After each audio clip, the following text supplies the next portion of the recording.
Okay, ji, good morning, DAT. And today we are going to continue our lecture on anticoagulants. If you remember, the other day we discussed the process of coagulation and we established that the process of coagulation consists of three basic phases: the vascular phase, the platelet phase, and the coagulation phase. And then we discussed different stages of these three phases just in order to see where and when which drugs are going to act. Later on, we started our discussion with our anticoagulants, which was your oral anticoagulants and your intravascular anticoagulants or your parenteral anticoagulants. Okay, I need somebody to tell me at least the basic names I discussed in the previous lecture so that I know you were with me then and so that I continue further. Anybody? Which drugs did we discuss in the previous lecture?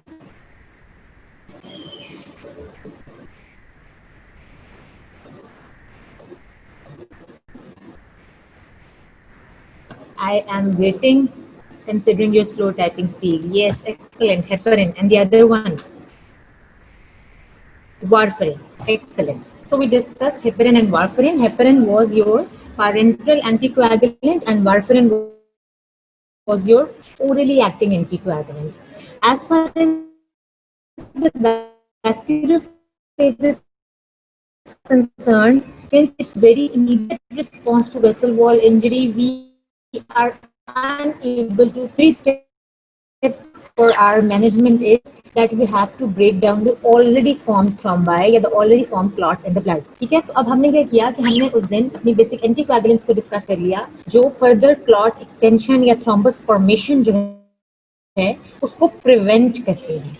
आज हमने आगे continue करना है thrombolytics के साथ जो कि already formed thrombi जो हैं उनको ब्रेक डाउन करते हैं. हेपरिन और वाइफरिन के सारे फीचर्स हम डिस्कस किए थे and lastly we were on this slide which is now present on your screens जहाँ पे हमने हेपरिन और वारफरिन के डिफरेंसेस डिस्कस किए थे and this is a standard university question because this is one of the simple questions from this chapter and we usually expect that you being dental students are going to be asked rather simple questions instead of very difficult ones. Okay, so don't forget to discuss this thing. Now today we are starting with the next phase, that is your thrombolytic phase. Thrombolytic phase is primarily the first step in the management of any patient with the thromboembolic disease. जब सबसे पहले patient present करता है तो हम assume करते हैं कि उसके अंदर क्लॉट्स ऑलरेडी बन चुके हैं और हमने ऑलरेडी फॉर्म्ड क्लॉट्स को ब्रेक डाउन करना है. लेकिन this is a very temporary phase क्योंकि वो आप ब्रेक डाउन करोगे तो नए क्लॉट्स बन जाएंगे. तो इसके साथ हम पैरेलल मैनेजमेंट में स्टार्ट कर देते हैं अपने एंटीकोएगुलेंट्स ताकि वो फ्यूचर थ्रोम्बस फॉर्मेशन को या फ्यूचर क्लॉट फॉर्मेशन जो है उसको प्रिवेंट कर सके. सिमिलरली जिस तरह उस दिन हमने दो डिजीजेस के नाम लिए थे, डिसमिनेटेड इंट्रावैस्कुलर कोएगुलेशन जिसमें एक रिपीटेड साइकिल चल रहा होता है make and break of thrombi, तो उसमें भी जाहिर है ऑलरेडी फॉर्म थ्रोम्बाई को ब्रेक करने के साथ साथ न्यू थ्रोम्बस फॉर्मेशन को प्रिवेंट करना भी हमारे लिए उतना ही इंपॉर्टेंट है. This is the reason that most of your books start the topic with heparin and warfarin. Okay, I have a question. बिल्कुल अब हम फाइब्रिन को हाइड्रोलाइज करेंगे. यही रीजन है कि मैंने आपको बिल्कुल स्टार्ट में वो डायग्राम्स जो थी वो दिखाई थी जो एग्जैक्टली आपको बताती हैं कि what are the exact steps which body undergoes in order to form a clot. अब अब तक जितने भी सिस्टम्स हमने पढ़े हैं फार्मा के रेफरेंस से या अगर आपने फिजियो में भी पढ़े हैं तो we have established that body has every mechanism for normal physiological maintenance. Homeostasis maintain करने के लिए nature has provided the body with normal mechanisms जो कि नॉर्मली उन चीज़ों को फॉलो कर रही होती है. और हम तब आते हैं, doctors come to play when there is a pathology of those normal systems. तो हम क्या करते हैं, एक तो हम एक्सोजेनस ड्रग्स देते हैं, सेकेंडली हम ड्रग्स का मैकेनिज्म डेवलप करते हैं विच मैनिपुलेट्स या which uses the naturally occurring mechanisms themselves. Previous lecture मैंने आपको बताया कि कोएगुलेशन जो है इस प्रोसेस को whenever there is a vessel wall injury tissue factor release होता है और उसके बाद फिर ये सारा कोएगुलेशन कैस्केड और सारी प्लेटलेट एग्रीगेशन ये सारा प्रोसेस जो है वो इनिशिएट होता है. जहाँ ये प्रोसेस इनिशिएट होता है इसके parallel now the body knows कि अब क्लॉट फॉर्मेशन करके हमने ब्लीडिंग को प्रिवेंट करना है. लेकिन उसी सीरीज में उसी वेसल वॉल इंजरी में कुछ ऐसे फैक्टर्स रिलीज होना शुरू होते हैं जिनको ये पता है कि अब जब यहाँ क्लॉट फॉर्मेशन होनी है तो हमने उस क्लॉट फॉर्मेशन को लिमिट करना है. हमने अनलिमिटेड बिग थ्रोम्बस फॉर्मेशन नहीं करनी. बल्कि हमने फाइब्रिनोलाइसिस करके उस क्लॉट को शेप अप करना है ताकि वो उसी इंजर्ड पोर्शन के अंदर प्रेजेंट रहे, रादर के एक्सटेंड ना हो। उन नेचुरल कंपोनेंट्स कौन कह रहे थे?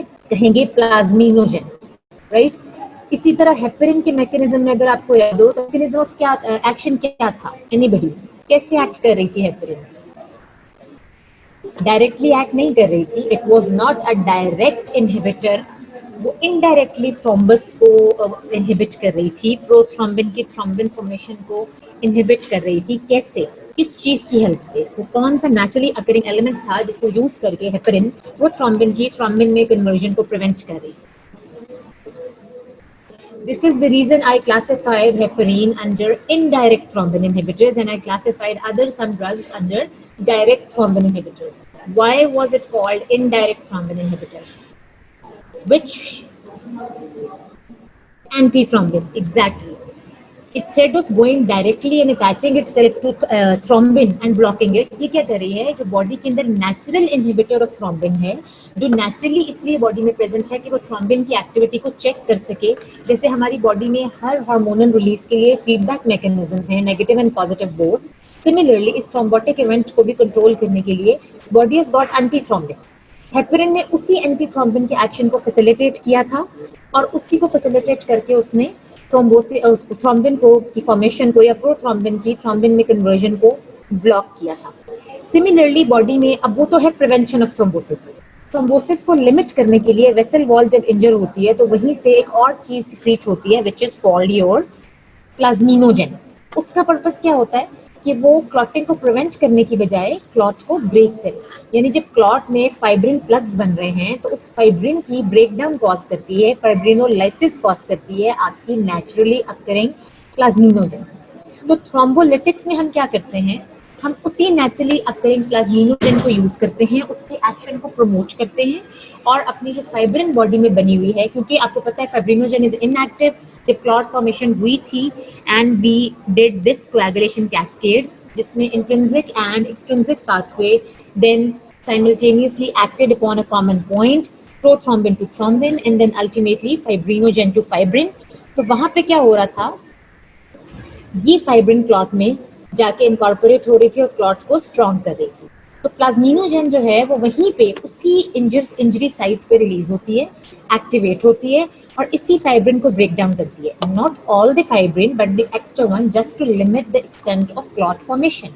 Now this is all natural process and now we are going to manipulate this natural process or exaggerate this natural process with the help of some drugs.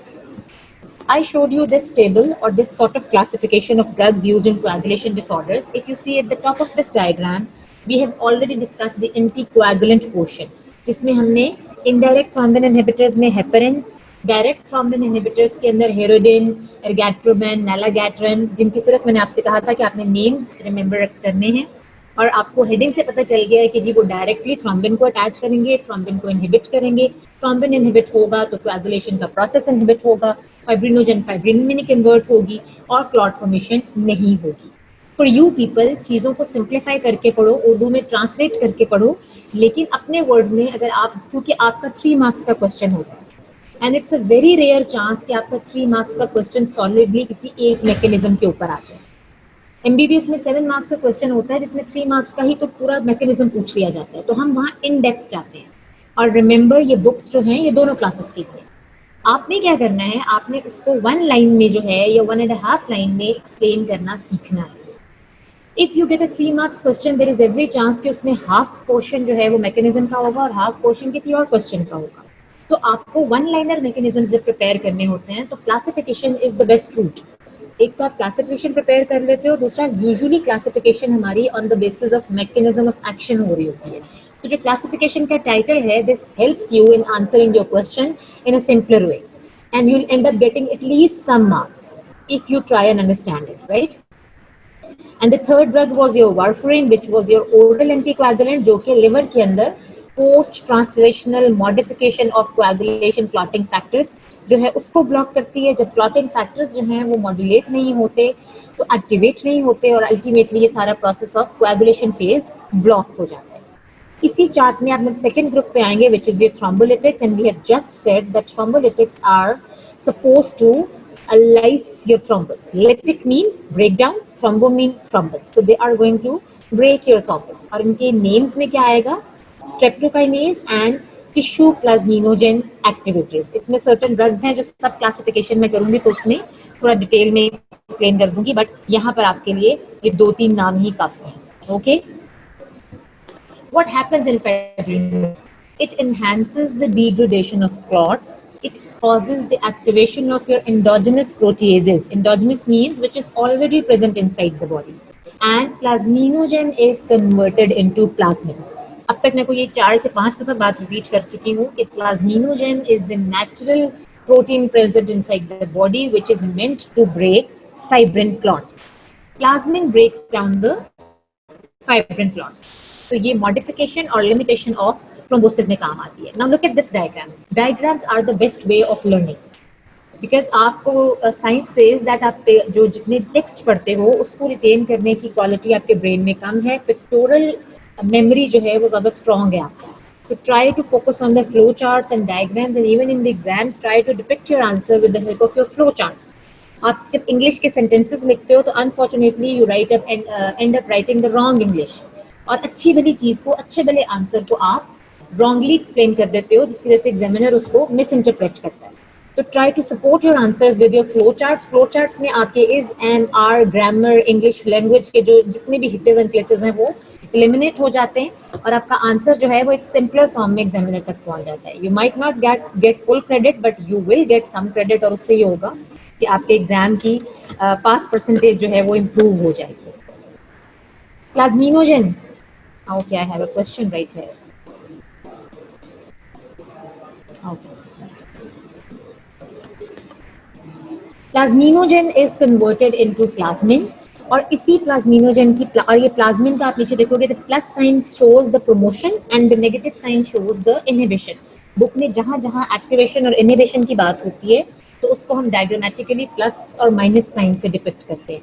तो plasmin जो है वो आप देखो कि वो फाइब्रिनोजन को भी डिग्रेड कर रहा है. फाइब्रिनोजन वैसे तो इनएक्टिव है, लेकिन अगर वो प्रेजेंट होगी तो उसकी फाइब्रिन में कन्वर्जन के चांसेस होंगे in the presence of thrombin. तो हम क्या करते हैं कि उस फाइब्रिनोजन को भी डिग्रेड कर देते हैं प्लाज्मिन से, और जो ऑलरेडी एक्टिवेटेड फाइब्रिन है which is part of your clots उसको भी हम डिग्रेड कर जाते हैं फाइब्रिन स्प्लिट प्रोडक्ट्स में with the help of plasmin. ये है natural process.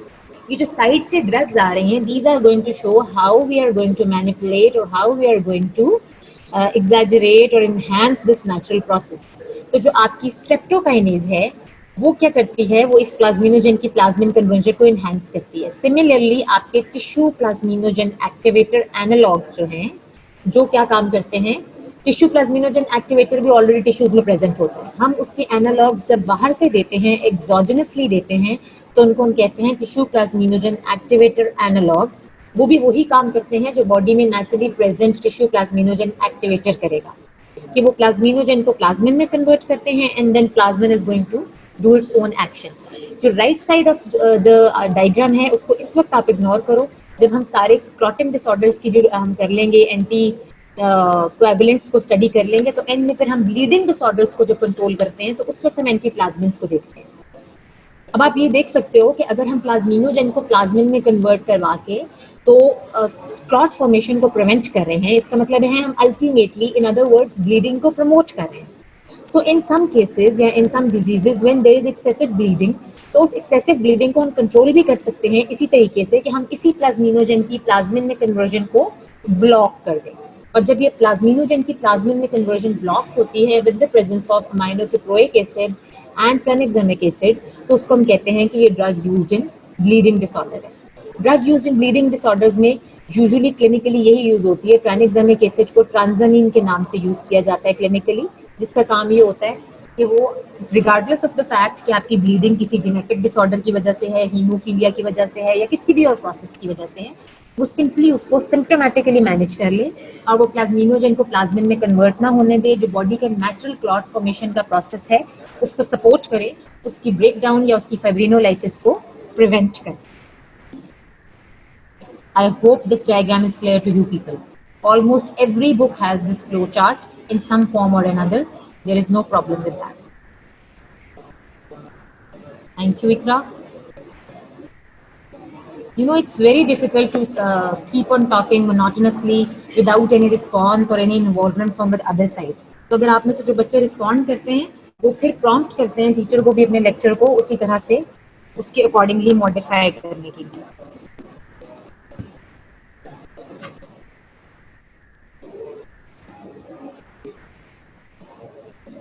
Okay, thank you all of you. Fibrinolysis refers to the process of fibrin digestion by the fibrin-specific protease plasmin. The inactive form of plasmin in the body is called plasminogen. आपको आते हैं क्योंकि simple MCQs, तो आपने बस ये बात याद रखनी है कि प्रोथ्रोम्बिन, फाइब्रिनोजेन एंड प्लाज्मिनोजेन, ये चलो बहुत अच्छी बात है. अगर आपको फिजियो से ये याद है तो दैट इज एक्सीलेंट. तो ये तीनों चारों चीजें जो हैं वो आपने याद रखनी है कि जेन वाली सारी फॉर्म्स जो हैं वो इनएक्टिवेटेड हैं और उनकी एक्टिवेटेड फॉर्म्स कौन सी हैं. Pharmacology is nothing but elaboration of your physiology and pathology. हम फिजियोलॉजी और पैथोलॉजी को जब मर्ज कर देते हैं तो फार्माकोलॉजी आ जाती है. ठीक है, तो इसलिए अगर आपकी फिजियोलॉजी नहीं होगी या उसकी बेस साथ नहीं चलेगी तो it will be very difficult to understand pharmacology. Plasminogen is a single-chain glycoprotein. In response to injury, your endothelial cells synthesize and release tissue plasminogen activators, which convert the plasminogen to plasmin. I have already told you that the natural process which the body does in response to any vessel wall injury. जहाँ पर हमने कहा था कि vessel wall injury के response में tissue factor से coagulation cascade और coagulation cascade से आगे platelet activation and all that stuff जिसमें थ्रोम्बोसिस हो रहा था, उसी के पैरेलल उस थ्रोम्बोसिस को इनहिबिट करने के लिए या एंटागनाइज करने के लिए उसी वेसल वॉल इंजरी के रिस्पांस में टीपीए से प्लाज्मिनोजन से प्लाज्मिन और प्लाज्मिन से देन फाइब्रिनोलाइसिस. That's it. अगर आपकी फिजियोलॉजी जो है वो रीइंफोर्स हो जाए तो फिर all you have to do is कि सिर्फ ड्रग्स के नाम याद करने हैं और कौन सी ड्रग कहाँ पे एक्ट कर रही है, that is more than enough. Fibrinolytic drugs rapidly lyse your thrombi by catalyzing the formation of serine protease plasmin from its precursor form plasminogen. These drugs create a generalized lytic stage in the body. नाम क्या क्या है इन drugs के? Streptokinase, urokinase और उसके बाद फिर आपके टिश्यू प्लाज्मिनोजन एक्टिवेटेड एनालॉग्स हैं जिसमें एनिस्ट्रेप्लेज, बीटेप्लेज, टेनेक्टेप्लेज. नाम आपने याद कर लिया आएगा तो वही डायग्राम यूज करके थोड़ा बहुत माइनर सा डिफरेंस है सब ड्रग्स के एक्शंस में, तो आपने उसका मैकेनिज्म ऑफ एक्शन एक्सप्लेन करना है. Streptokinase as the name indicates, जिसमें स्ट्रेप आ रहा है कि ये नेचुरल सोर्सेस से आती है. Most of the natural sources consist of your bacteria, तो ये स्ट्रेप्टोकोकाई से सिंथेसाइज की गई है एंड देन कम्स योर. तो ये आपको पता होना चाहिए, ठीक है, कि नेचुरली अकरिंग है. It's a protein which is synthesized by beta hemolytic streptococci. By itself, it has no intrinsic enzymatic activity. It combines with your endogenous proactivator plasminogen, and then this enzymatic complex catalyzes the conversion of inactive plasminogen to plasmin. काम वही है कि plasminogen को plasmin में convert करना है. सिर्फ problem ये है कि डायरेक्टली एक्ट नहीं करती बल्कि ये बॉडी में जाके एक एंडोजेनस प्रोटीन के साथ कंबाइन करती है और फिर वो कॉम्प्लेक्स जो है वो जाके प्लाज्मिनोजन से प्लाज्मिन कन्वर्जन जो है उसको प्रमोट करता है. And this is the first and foremost drug which is given in clinical emergencies of myocardial infarction, जिसको हम एसके कहते हैं कॉमन लैंग्वेजेस में, राइट. और हाफ लाइफ इसकी होती है 80 मिनट्स. यूरोकाइनेज फंक्शन तकरीबन सेम है. Human enzyme which is synthesised by the kidneys and that directly converts plasminogen to plasmin. अब काम क्या है, बिल्कुल वही वाला है. उसमें एंडोजेनस प्रोएक्टिवेटर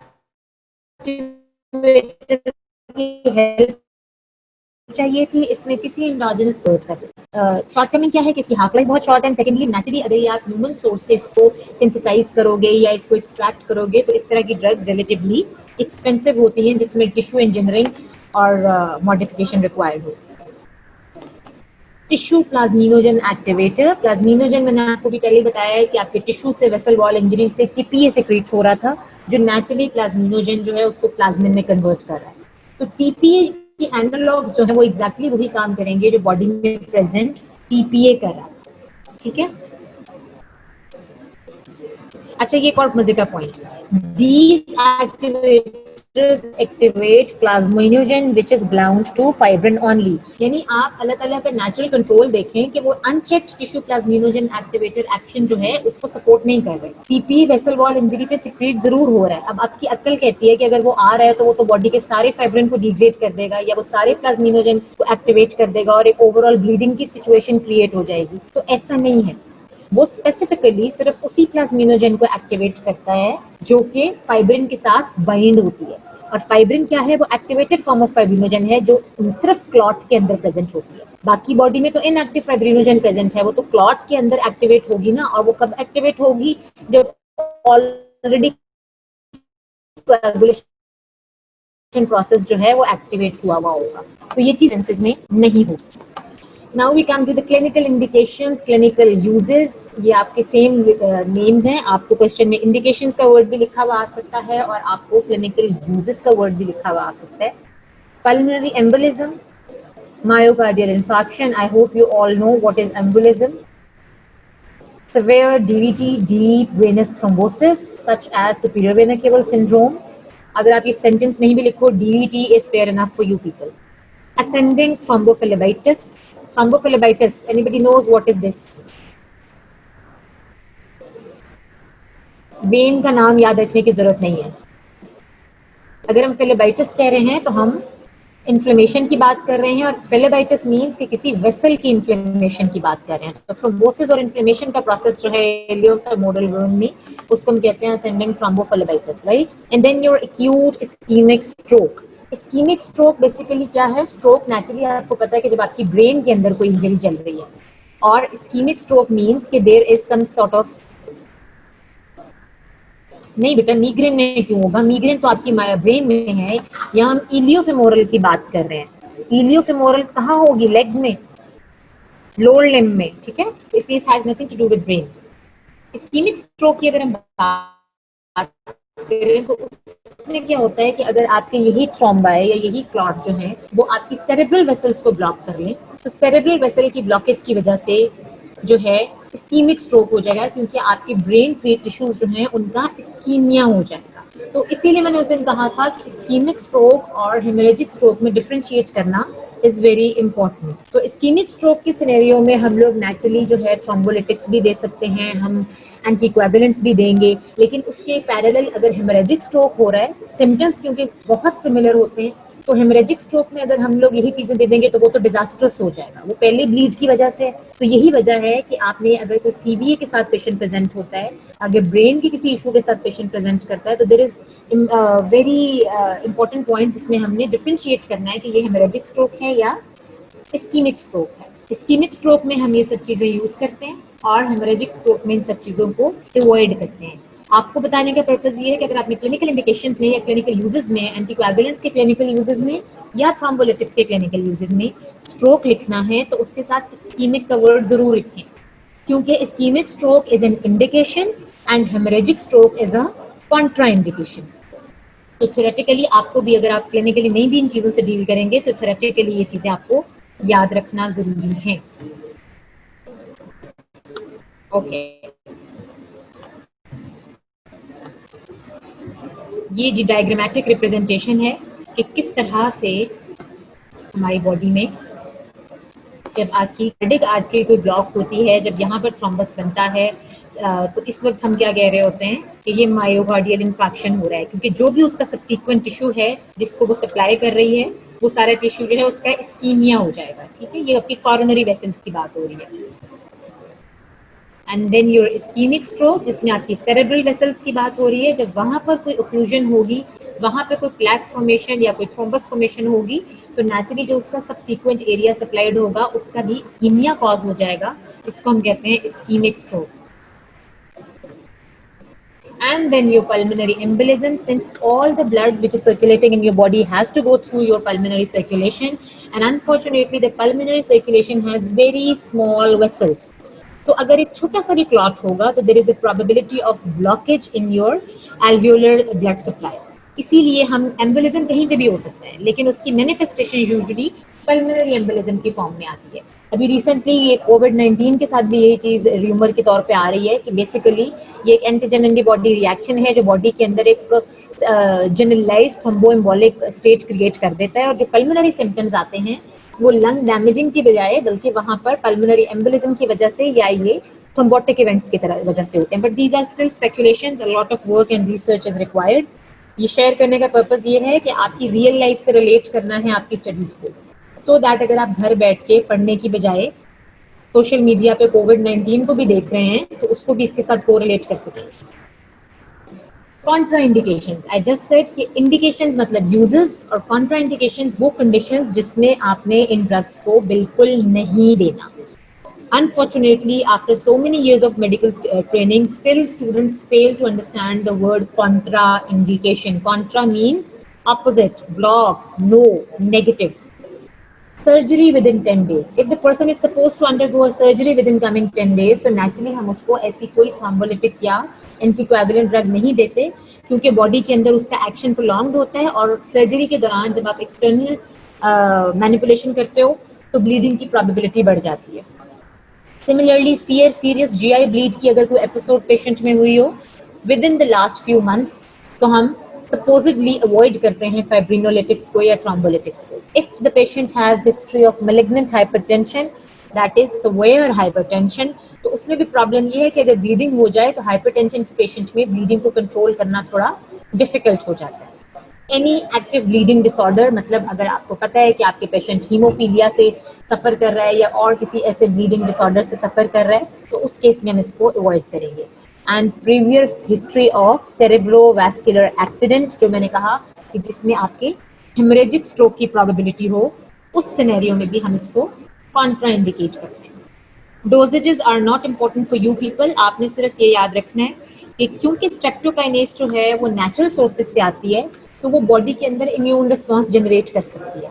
सिमिलरली यूरोकाइनेस जो है वो क्योंकि ह्यूमन टिश्यू डिवाइड है, उससे इम्यून रिस्पॉन्स नहीं होगा, और जो आपका टीपीए था या जो आपके टीपीए एनालॉग्स थे, टिनेक्टेप्लेज, रीटेप्लेज, एल्टेप्लेज, उनसे तो बिल्कुल कोई इम्यून रिएक्शन नहीं आएगा, क्योंकि वो जेनेटिकली क्लोन्ड है, वो लैब फॉर्म है।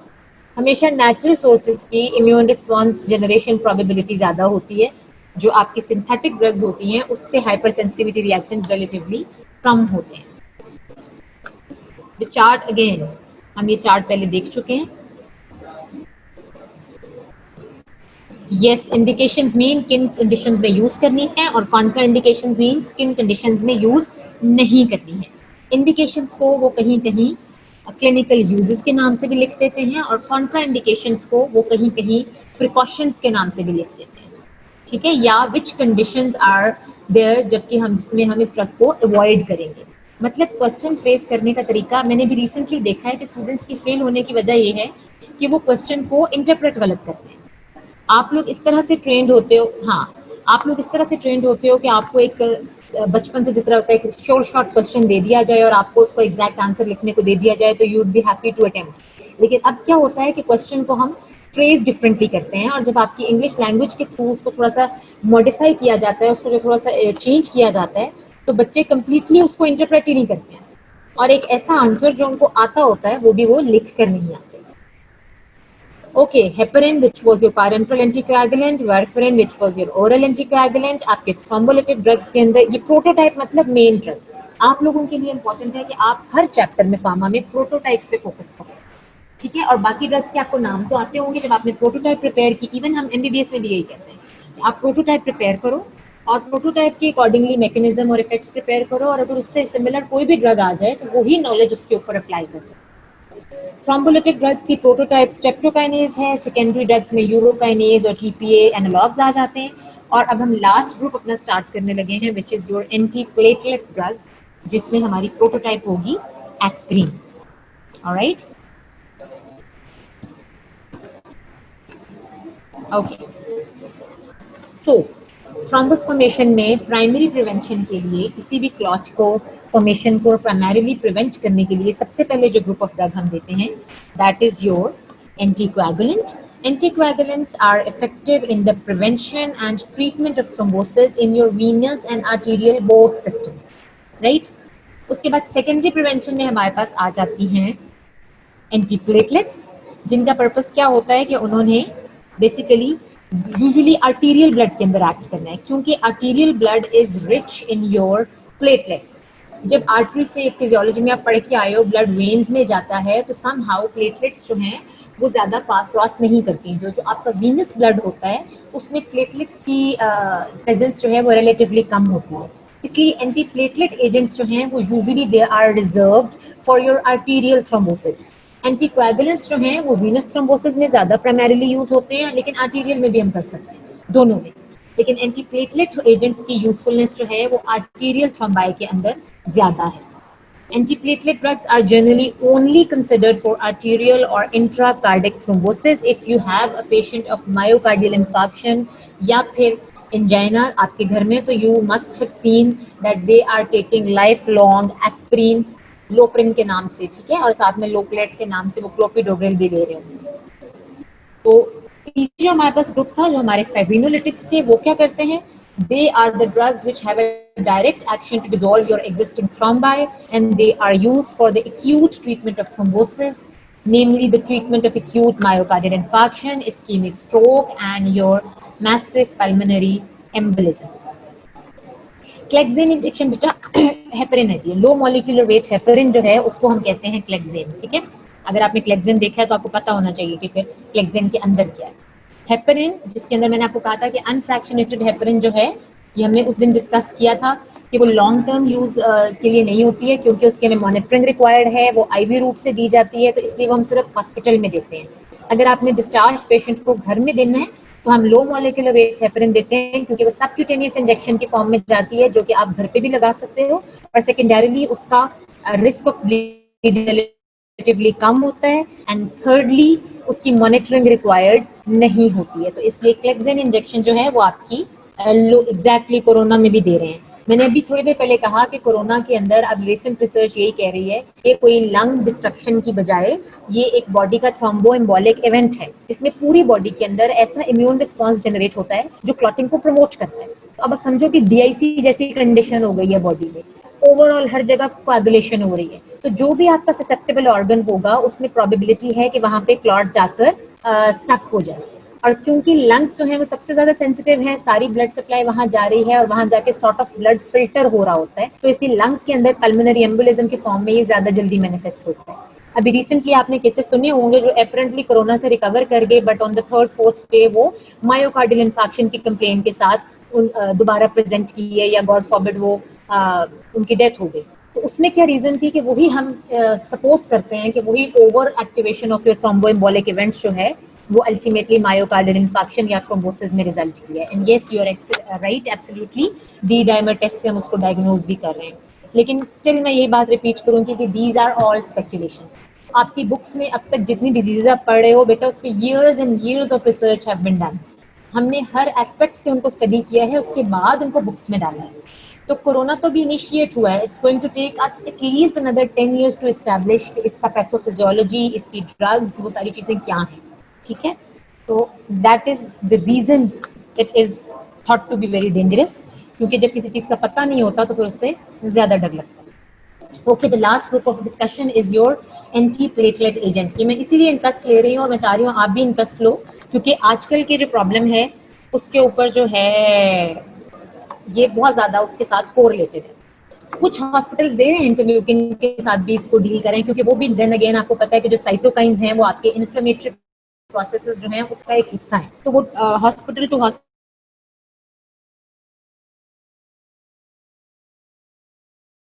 को किस तरह से उसको डील करें।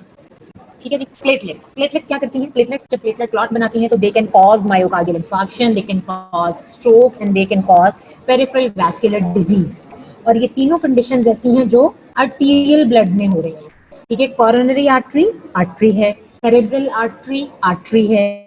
सिमिलरली जो पेरिफेरल वैस्कुलर डिजीज की हम बात करते हैं वो भी आपकी पेरिफेरल लिम्स के अंदर जो आर्टरीज हैं उनकी बात हम कर रहे होते हैं। रीनल आर्टरी की बात करते हैं, मेसेंटेरिक इस्कीमिया में मेसेंटेरिक आर्टरी की बात करते हैं, स्पाइनल आर्टरी की बात करते हैं। तो ये सब आर्टीरियल ब्लड है, इसलिए मैंने कहा था कि आर्टीरियल ब्लड क्लॉटिंग के लिए हम एंटी प्लेटलेट्स को ड्रग ऑफ फर्स्ट चॉइस रखते हैं, अदरवाइज एंटी कोएगुलेंट्स जो हैं वो ज्यादा बेहतर है। अब प्लेटलेट्स में हो क्या रहा है, क्विकली हम इस बात को रिवाइज करेंगे कि प्लेटलेट क्लॉट बन कैसे रहा था। जैसे ही वेसल वॉल इंजरी हुई, आप ये देखो ये वाला सेल आपके एंडोथेलियम को शो कर रहा है, आपकी एंडोथेलियम डिसरप्ट हुई। एंडोथेलियम जब डिसरप्ट होती है तो वहां पे von Willebrand factor repair होता है। Either it's present there or it comes and attaches itself there, हम इस डेप्थ में नहीं जा रहे, but von Willebrand factor is present there. Von Willebrand factor जो है उसके साथ प्लेटलेट्स जो वहां से गुजर रही होती है, ब्लड तो फ्लो कर रहा है, वो आकर उसके साथ स्टिक करना शुरू कर देती है। नॉर्मल एंडोथेलियम के साथ वो स्टिक नहीं करती। ये ऊपर वाली छोटी डायग्राम देखो, जैसे ही आपकी एंडोथेलियम ब्रीच होती है तो वहां पर आकर आपकी प्लेटलेट्स जो है वो स्टिक करना शुरू हो जाती है। जब प्लेटलेट वहां स्टिक करती है तो वो उसकी थोड़ी बहुत शेप चेंज होती है। जब शेप चेंज होती है तो उसकी ग्लाइकोप्रोटीन 2B3A रिसेप्टर्स जो हैं वो प्रोमिनेंट होना शुरू हो जाते हैं, उसके अंदर एक्टिवेशन का प्रोसेस स्टार्ट हो जाता है, और फिर जो फर्दर प्लेटलेट्स आ रही होती हैं वो आकर उसके साथ अटैच होना शुरू हो जाती हैं, जिसमें हम कहते हैं कि एक्टिवेशन के बाद एग्रीगेशन होती है। So adhesion, activation, aggregation, I know you have all studied this in physiology, this was just a revision. इसी को मैंने थियोरेटिकली भी यहाँ पर एक्सप्लेन किया हुआ है। यस, प्लेटलेट प्लग बनेगा, लेकिन हमने यहाँ पर ये देखना है कि प्लेटलेट प्लग के वो छोटे छोटे कंपोनेंट्स जिसको हम फिजियोलॉजी में इग्नोर कर देते थे, यहाँ पे हमने उन्हीं को यूज करना है, हमने उन्हीं को ब्लॉक करना है। जब हम उनको ब्लॉक कर देंगे तो प्लेटलेट प्लग नहीं बनेगा। Normally, following a vessel wall injury, your von Willebrand factor binds to the collagen in the exposed subendothelium at the site of injury. अब other side of this von Willebrand factor is going to bind to the platelet receptor glycoprotein 1b. अब यहाँ पर platelet glycoprotein 1b की help से आकर stuck होना शुरू होंगी, and this process is called adhesion. After adhesion, the agonists such as collagen, thrombin, ADP and thromboxane A2, ये प्लेटलेट्स के अंदर ही होते हैं, ADP भी, thromboxane A2 भी, और कहीं कहीं थोड़े थोड़े ब्लड में भी होंगे। नेचुरली जो प्लेटलेट्स का ब्रेकडाउन हो रहा होता है तो उसके अंदर से ये सिक्रीट होकर ब्लड में भी प्रेजेंट होते हैं. They activate the platelets by binding to their respective platelet receptors. Now, platelets have got receptors for all these mediators. Thrombin के लिए, एडीपी के लिए, थ्रोम्बोक्सिन A2 के लिए भी, और ये चीजें जो हैं ये बन भी प्लेटलेट्स के अंदर रही हैं. अब देखो नेक्स्ट डायग्राम में एडहेजन हो गई. अब ये thrombin, collagen, ADP, thromboxane A2, इन सब के रिसेप्टर्स प्रेजेंट थे, ये आकर अपने अपने सबसीक्वेंट रिसेप्टर्स पे लग गए. एडीपी क्या करती है, वो प्लेटलेट को बेसिकली जगाती है कि तुम फर्दर थ्रोम्बोक्सिन A2 और एडीपी वगैरह और बाकी जो भी आपके अंदर मीडिएटर्स बनने हैं उनकी फॉर्मेशन को स्टार्ट कर दो, राइट. और इन द मीनवाइल क्या होगा कि इन रिसेप्टर्स की हेल्प से जो फर्दर आ रही प्लेटलेट्स आ रही होंगी वो वहां पर आकर एग्रीगेट करना शुरू हो जाएंगे. So, as a result of your agonist binding, the platelets undergo a shape change and a new structure such as glycoprotein 2B3A receptors are exposed on the cell membrane. जब ADP ने, thromboxane A2 ने, इन सब ने अपने receptors पे लग के platelet को एक्टिवेट किया तो प्लेटलेट की शेप चेंज हो गई, और जब शेप चेंज हो गई तो ग्लाइकोप्रोटीन 2B3A रिसेप्टर्स निकल गए. Glycoprotein 2B3A receptors basically platelet to platelet bondage भी कॉज करते हैं और फाइब्रिन बॉन्डेज भी कॉज करते हैं. फाइब्रिन क्रॉस लिंकेजेस जो हैं वो ग्लाइकोप्रोटीन 2B3A रिसेप्टर से शुरू होते हैं. So the third step of platelet response, which is called aggregation. Aggregation मतलब इकट्ठा होना वहां पर. अब क्या होगा कि जो सर्कुलेटिंग फाइब्रिनोजन है वो आके इन रिसेप्टर्स के ऊपर बाइंड करेगी और प्लेटलेट क्रॉस लिंकेजेस कॉज करेगी और वहां पे क्लॉट को स्ट्रॉन्ग करेगी. ये वही फाइब्रिनोजन और फाइब्रिन है जो पीछे हम अभी एंटीकोएगुलेंट्स में पढ़ के आए थे. इसी फाइब्रिन को हमने थ्रोम्बोलिटिक्स के थ्रू ब्रेक किया था. इसी फाइब्रिन की कन्वर्जन को हमने एंटीकोएगुलेंट्स की हेल्प से प्रिवेंट किया था, जब हमने प्रोथ्रोम्बिन से थ्रोम्बिन और थ्रोम्बिन के बाद फिर फाइब्रिनोजन से फाइब्रिन नहीं बनने दी थी. तो बेसिकली हम उसमें भी इस प्रोसेस को सपोर्ट कर रहे थे. Thromboxane A2 is synthesized within the platelets and from which it can be further released. और ये thromboxane A2 क्या करता है, ये localized vasoconstriction cause करता है और ये प्लेटलेट एगोनिस्ट के तौर पे भी एक्ट करता है. ये अब एक्टिवेटेड प्लेटलेट की शक्ल देख लो और देखो कि उसके बाद क्या होता है. कैसे आपके GP2B3A रिसेप्टर के ऊपर आकर आपकी फाइब्रिन अटैच हुई और कैसे फाइब्रिन क्रॉस लिंकेजेस से प्लेटलेट प्लग जो है वो ज्यादा स्ट्रांग हो गया. ठीक है जी. थ्रोम्बोक्सिन A2 सिक्रीट हुई आपकी प्लेटलेट से और उसने सिक्रीट होके वेसोकंस्ट्रिक्शन कॉज की और फर्दर प्लेटलेट्स को भी एक्टिवेट किया. Now this is the diagram which is going to show you the mechanism of action of your antiplatelet agents. ये टॉप पे देखो वॉल डिफेक्ट करवाया उन्होंने, यहाँ से वॉन विली ब्रांड फैक्टर से अटैच्ड है और ये बेसिकली सेल का स्ट्रक्चर है जो प्लेटलेट को शो कर रहा है. प्लेटलेट के अंदर एराकिडोनिक एसिड है. एराकिडोनिक एसिड के ऊपर साइक्लोऑक्सीजनेज एंजाइम एक्ट करता है और थ्रोम्बोक्सिन A2 बनाता है। ये थ्रोम्बोक्सिन A2 और ADP जो है वो प्लेटलेट से सिक्रीट होती है। फर्दर जो प्लेटलेट्स वहां गुजर रही हैं उनके ऊपर ADP और थ्रोम्बोक्सिन A2 के रिसेप्टर्स हैं। ये उन रिसेप्टर्स पे जाके एक्ट करती है और अगली प्लेटलेट्स को भी एक्टिवेट करती है और एक प्लेटलेट एक्टिवेशन का चेन रिएक्शन स्टार्ट हो जाता है। प्लेटलेट एक्टिवेशन का मतलब क्या है कि GP2B3A एक्टिवेट हो और प्लेटलेट एग्रीगेशन स्टार्ट हो, राइट। अब हमने क्या करना है एंटी प्लेटलेट एजेंट से, जो हमारी प्रोटोटाइप है वो है एस्पिरिन। एस्पिरिन आपने आगे भी पढ़ोगे कि वो प्रोस्टाग्लैंडिन्स में भी हम जाके पढ़ते हैं उसको, और उसको अपने एंटी इन्फ्लेमेटरी एजेंट्स में भी पढ़ना है नेक्स्ट वीक इंशाल्लाह। वो बेसिकली ये करती है, वो साइक्लोऑक्सीजनेज एंजाइम को ब्लॉक करती है। साइक्लोऑक्सीजनेज एंजाइम जो है वो आपके जो इन्फ्लेमेटरी मीडिएटर्स हैं उनकी फॉर्मेशन में इंपॉर्टेंट होता है। तो अगर साइक्लोऑक्सीजनेज ब्लॉक होगा तो एक तरफ तो ये आपका थ्रोम्बोक्सिन A2 का सिंथेसिस ब्लॉक हो रहा है ना, इसके पैरेलल आपके दूसरे प्रोस्टाग्लैंडिन्स और आपके इन्फ्लेमेटरी मीडिएटर्स जो हैं उनकी सिंथेसिस भी ब्लॉक हो जाती है। यही रीजन है कि एस्पिरिन फीवर को कम करने के लिए भी दी जाती है। यही रीजन है कि एस्पिरिन इन्फ्लेमेटरी डिजीजेस में भी दी जाती है, और इसको आप non steroidal anti inflammatory drugs के टॉपिक में नेक्स्ट वीक इंशाल्लाह पढ़ोगे। मैं यहाँ पर उसका सिर्फ एंटी प्लेटलेट एक्शन डिस्कस करूंगी, बाकी का next week I think doctor Najma discuss करेंगे आपके साथ। ओके, तो एस्पिरिन का मैकेनिज्म आपने याद रखना है साइक्लोऑक्सीजनेज इनहिबिटर। लेकिन अगर एंटीप्लेटलेट के रेफरेंस से है तो आपने बताना है कि साइक्लोऑक्सीजनेज इनहिबिट होगा तो थ्रोम्बोक्सिन A2 नहीं बनेगा और प्लेटलेट एक्टिवेशन और एग्रीगेशन ब्लॉक हो जाएगी। That is more than enough for you, ठीक है।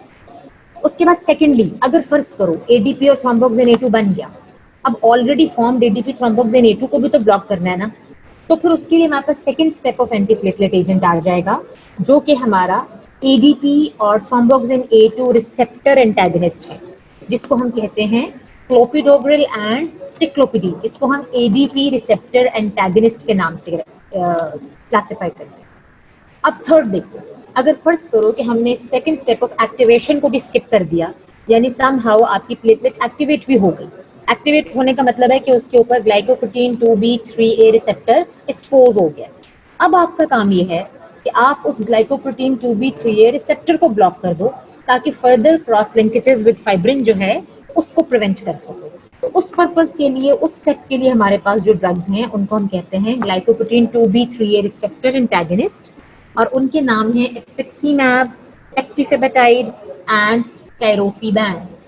Nobody can help you here, आपको ये नाम बार बार रिपीट करने हैं, रिपीट करके उनकी फ्लुएंसी डेवलप करनी है ताकि आपको उसके स्पेलिंग्स याद रहे। अगर एक बार पढ़ के प्रॉफ में रिप्रोड्यूस करने की कोशिश करोगे तो बिलीव मी कभी याद नहीं रहेगा। अभी इसी वक्त इसको बार बार रिपीट करो, इतनी बार रिपीट करो कि वो आपके एक फ्लो की तरह, उसकी स्पेलिंग्स आपको याद करने की जरूरत ना पड़े, बल्कि वो फ्लो में आपकी जबान से निकले। I am repeating it for your ease, abciximab, eptifibatide, and your third one is tirofiban. Okay, तो ये तीन स्टेप्स हैं जिसमें हम एंटी प्लेटलेट एजेंट्स को क्लासिफाई करते हैं। सबसे पहले साइक्लोऑक्सीजनेज इनहिबिटर, जो थ्रोम्बोक्सिन A2 की सिंथेसिस को ब्लॉक कर रहा है। उसके बाद अगर वो सिंथेसाइज हो गया है तो एक्टिवेशन के लिए को ब्लॉक करने के लिए ADP एंटागनिस्ट, जिसमें हमारी क्लोपिडोग्रिल और टिक्लोपिडीन है। ये लो प्लेट के नाम से मार्केट में अवेलेबल है और मायोकार्डियल इंफार्क्शन के पेशेंट्स इसको ऑलरेडी यूज कर रहे हैं। और अगर हमने एक्टिवेशन का प्रोसेस भी स्किप कर दिया है तो थर्डली हमारे पास फिर ऑप्शन रह जाएगी ग्लाइकोप्रोटीन 2B3A रिसेप्टर एंटागनिस्ट, जिसमें एप्सिक्सीमैब, एक्टिफेबेटाइड और टाइरोफिबैन है, जो GP2B3A रिसेप्टर को ब्लॉक करेंगे और उसकी वजह से होने वाले फाइब्रिन क्रॉस लिंकेजेस को ब्लॉक कर देंगे। तो ये तीन स्टेप्स हैं जो आपने यहाँ पर याद रखने हैं। एस्पिरिन को थोड़ा सा हाईलाइट कर लेते हैं क्योंकि ये रिपीट होनी होती है। ये वही प्लेटलेट मैंने थोड़ी सी बड़ी करके लगाई है यहाँ पे। साइक्लोऑक्सीजनेज 1 एंजाइम है ये, ठीक है। बाकी बॉडी में कहीं कहीं साइक्लोऑक्सीजनेज 2 एंजाइम भी आएगा, जो इन्फ्लेमेटरी स्पेसिफिक मीडिएटर है, जो कि स्पेसिफिकली इन्फ्लेमेटरी प्रोस्टाग्लैंडिन्स को सिंथेसाइज कर रहा है, ठीक है। तो आपने साइक्लोऑक्सीजनेज 1 को with in the platelet block कर दिया। जब वो ब्लॉक हो गई तो थ्रोम्बोक्सिन A2 नहीं बनी। अब इसमें मजे की बात यह है कि ये इरिवर्सिबल ब्लॉकेज है। एस्पिरिन उसको सैलिसाइलेट कर देती है, उसको इरिवर्सिबली ब्लॉक कर देती है। लिहाजा as long as the platelet lives, ये मैकेनिज्म ऑफ एक्शन तब तक परसिस्ट करता है। प्लेटलेट की लाइफ तक वो platelet further thromboxane A2 synthesise नहीं कर सकेगी, ठीक है। इसलिए हमने ये बात याद रखनी होती है कि ये इरिवर्सिबल इनहिबिशन है, साइक्लोऑक्सीजनेज 1 एंजाइम है, और क्योंकि ये इरिवर्सिबल है तो 7 डेज तक अप्रॉक्सीमेटली एक प्लेटलेट का लाइफ स्पैन होता है, तो 7 डेज तक उस प्लेटलेट में एक्शन परसिस्ट करता है। लेकिन हम पेशेंट्स को डेली क्यों देते हैं? क्योंकि प्लेटलेट्स जो हैं वो साइक्लिकली जनरेट हो रही होती हैं, तो अगर पुरानी वाली ब्लॉक भी हो गई है तो नई वाली को भी आपने उसके पैरेलल ब्लॉक कर दिया। So now you see that why the prophylactic use of aspirin is very helpful in prevention of myocardial infarction. अगर किसी को एंजाइना है तो उसको भी हम ये देते हैं प्रिवेंट करने के लिए। अगर किसी को एक बार एमआई हुआ है तो फ्यूचर एपिसोड्स को प्रिवेंट करने के लिए हम उसको लाइफ लॉन्ग एस्पिरिन जो है वो देना शुरू कर देते हैं। एंटीप्लेटलेट डोज क्या है? 75 मिलीग्राम टू 375 मिलीग्राम, लेकिन यूजुअली इसको 75 मिलीग्राम पर डे ही यूज किया जाता है, लेकिन अब टिल 375 mg हम इसको एक्सटेंड कर सकते हैं। मेजर यूजेस मैं आपको ऑलरेडी बता चुकी हूँ, आपने मायोकार्डियल इंफार्क्शन, एंजाइना, स्ट्रोक, इसके अलावा जो भी आपकी कॉरोनरी आर्टरी बाईपास ग्राफ्टिंग है उसकी ओक्लूजन, इस तरह की सारी चीज़ें जिसमें आपकी आर्टीरियल क्लॉट्स की बात हो रही है, वहाँ आपने एस्पिरिन यूज करनी है। एडवर्स इफेक्ट्स क्या हो सकते हैं? Aspirin can cause gastric upset, gastric duodenal ulcers, ये तो हर कॉमन बंदे को पता है, हर बंदे को पता है कि एस्पिरिन से आपकी जो है गैस्ट्रिक अल्सर्स हो जाते हैं। रीजन क्या है? किसी को इसका रीजन पता है? अगर कोई इसका रीजन बता दे तो मैं उस बच्चे को बहुत इंटेलिजेंट समझूंगी। ये तो आपको पता है ना कि एस्पिरिन पहले तो फीवर के लिए भी बहुत ज्यादा यूज होती थी, फिर बाद में क्यों इसको थोड़ा सा इसका यूज लिमिट किया गया, और अब आजकल इंटायरेक्ट कोटेड एस्पिरिन मार्केट में आ रही है, क्योंकि हम कह रहे थे कि एस्पिरिन की वजह से गैस्ट्रिक अल्सर्स की प्रोबेबिलिटी इंक्रीज हो जाती है, और क्योंकि हम इसको ओरली ले रहे हैं तो जाहिर है गैस्ट्रिक अल्सर तो फिर बहुत ज्यादा कॉमन हो जाएगा। क्यों करती है ये gastric ulcer? Anybody? If you don't know the answer at least try a simple no, so that I know कि ये आपका टाइपिंग डिले नहीं है बल्कि you don't know. Anyone?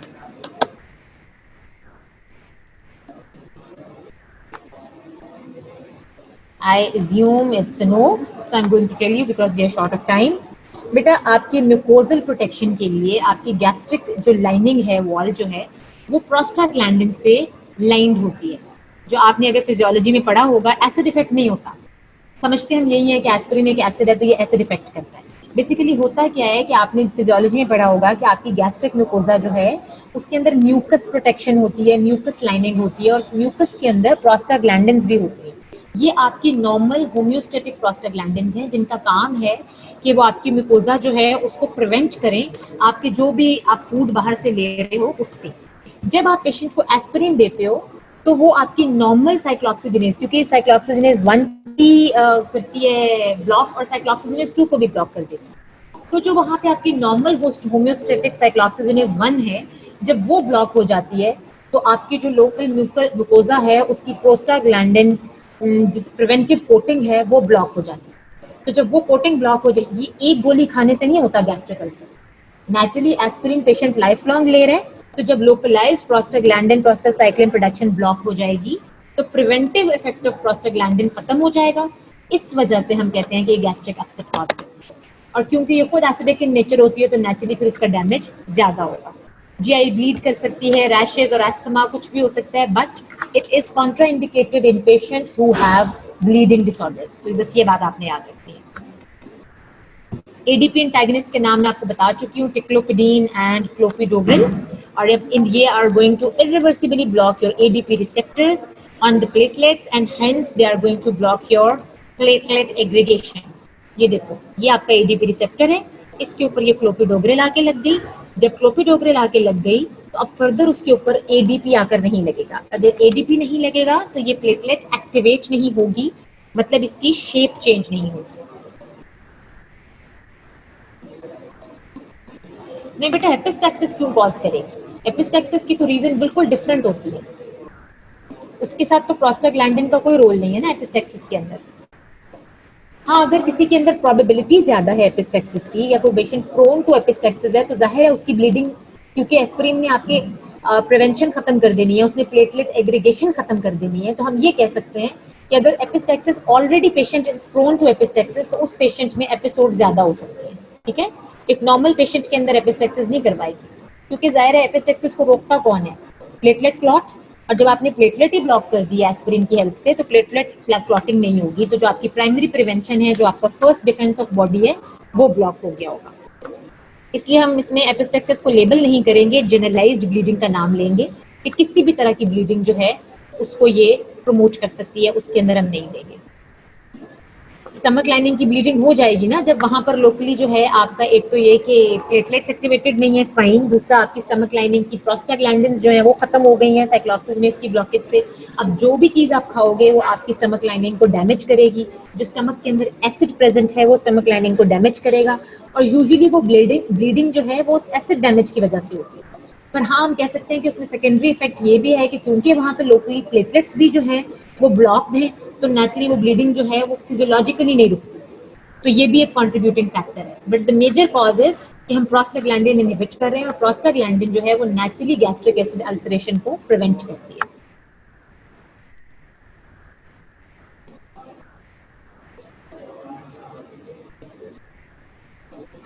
Okay, ADP receptor antagonist, इसके अंदर जो आपने चीज याद रखनी है वो इसका एक एमसीक्यू आ सकता है कि इसके साइड इफेक्ट्स क्या हैं। Neutropenia and TTP, thrombotic thrombocytopenic purpura. ठीक है, ये आपने बस याद रखना है, टीटीपी।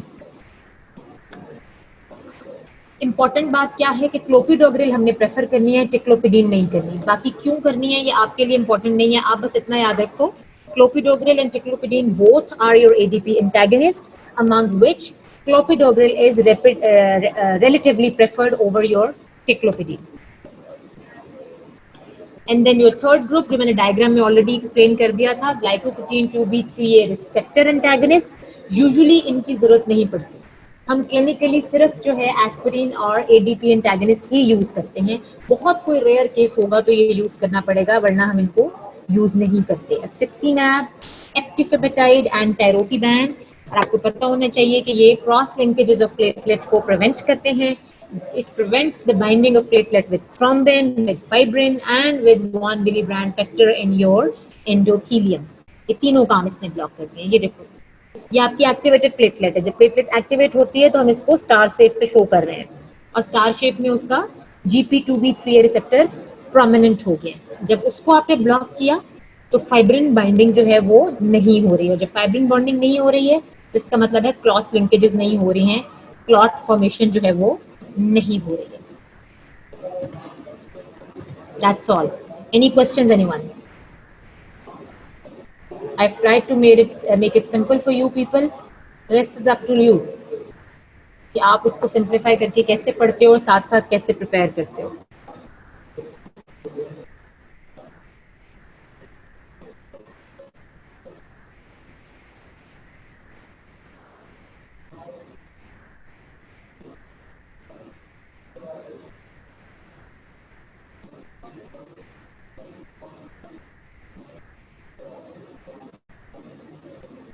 बेटा, ये जो 7 चैप्टर्स और 2 डेज वाला प्रॉब्लम है, unfortunately this is beyond my control, क्योंकि जाहिर है ये तो फिर ओवरऑल हमारी एडमिनिस्ट्रेशन की और सारी जो डिफरेंट डिपार्टमेंट्स इसकी कोलैबोरेशन के साथ ही प्रिपेयर होती है ना ये चीज़। बाकी मैं आपको सिर्फ, हाँ, I know you have a test tomorrow and I know everybody has 2 test for week, but normally बच्चे जो हम एक्सपेक्ट करते हैं वो ये करते हैं कि आपने टेस्ट से पिछली रात बैठ के चैप्टर्स तैयार नहीं करने होते। You are no more a school student कि एग्जाम आएगा तो पिछली रात पढ़ लेंगे। You are expected to understand and prepare everything parallelly. A medical student is supposed to be studying all through the 4 or 5 years of his student life. मतलब अब तो हमने बहुत मजाक सा बना लिया है एमबीबीएस और बीडीएस का। In the past MBBS and BDS students were totally cut off from the surroundings, और बेसिकली वो सारा साल 24/7 पढ़ा करते थे। तो उस सिनेरियो में फिर आपके 7 चैप्टर्स के 2 दिन नहीं होते, बल्कि क्या होता है कि आप रोजाना का चैप्टर जो है वो रोजाना प्रिपेयर करते हो, और नेचुरली टेस्ट में तो बस आप प्रिपेयर होते हो। टेस्ट से पिछले दिन जो 2 दिन है ना, वो that are just meant for revision, they are not meant for actually test preparation. और कभी अगर आपने सारे अपने 4 या 5 साल की किताबों का सम टोटल देखा हो तो आप अंदाजा करोगे और आप हैरान होगे कि 5 years are too less for cramming up all those books, but still each and every doctor, each and every dental doctor, they do that. और फिक्र नहीं करो, you will end up doing it, आप कर लोगे। All you have to do is just keep trying, keep your maximum possible effort, वो आप करते रहो, तो ऑटोमेटिकली कुछ ना कुछ प्रिपेयर हो जाएगा। गलती वहां होती है जब आप हिम्मत छोड़ देते हो और बिल्कुल हार मान लेते हो या फिर बिल्कुल शॉर्टकट्स लेते हो। शॉर्टकट्स आपको फिर जो है ना वो तबाह करते हैं और फिर आपकी सप्लीमेंट्री एग्जाम की प्रोबेबिलिटी बढ़ जाती है। अब मुझे बताएं कि जब आप लोग एनुअल में अपेयर हो रहे थे, क्या किसी ने सोचा था कि आपकी सप्ली एग्जाम के साथ ये होगा जो इस साल हुआ है? क्या किसी ने सोचा था that your whole academic year will be threatened? जब टीचर्स कह रहे होते हैं कि बेटा try to clear the exam in your annuals and try to avoid going for supply, तो उसकी यही रीजन होती है कि कोई भी अनफोर्सीन इंस्टेंसेस हो सकते हैं। सिमिलरली जब बच्चे सारा साल साथ साथ नहीं पढ़ते तो नोबडी फोर्सीज के जब एग्जाम आएगा तो हम बीमार हो जाएंगे या गॉड फॉरबिड कोई फैमिली इमरजेंसी हो जाएगी और हम सप्ली में जाएंगे। बट 1 in 100 ऐसा होता है। हम साल के एंड के लिए वेट करते हैं और अनफॉर्चुनेटली साल के एंड में कोई ऐसा अनफोर्सीन इवेंट आ जाता है जिसकी वजह से हम वो एग्जाम क्लियर नहीं कर पाते और हम ये बात भूल जाते हैं that we are not meant to study just at the end of year, we were actually meant to be studying all through the year, and then we are going to end up dying in the field due to such an educated nation we have.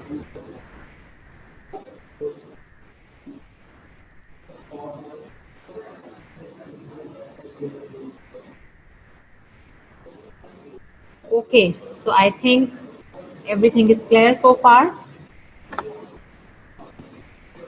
Prepare your notes and prepare your books, and you can ask any question anytime. Questions पूछो, उस पर कोई पाबंदी नहीं है, जितनी बार मर्जी पूछो। जो हमें नहीं आते होंगे मैं रिसर्च करके उसके आंसर्स आपके लिए ढूंढ के लाऊंगी, बट एग्जाम आपने खुद प्रिपेयर करना है। Thank you very much.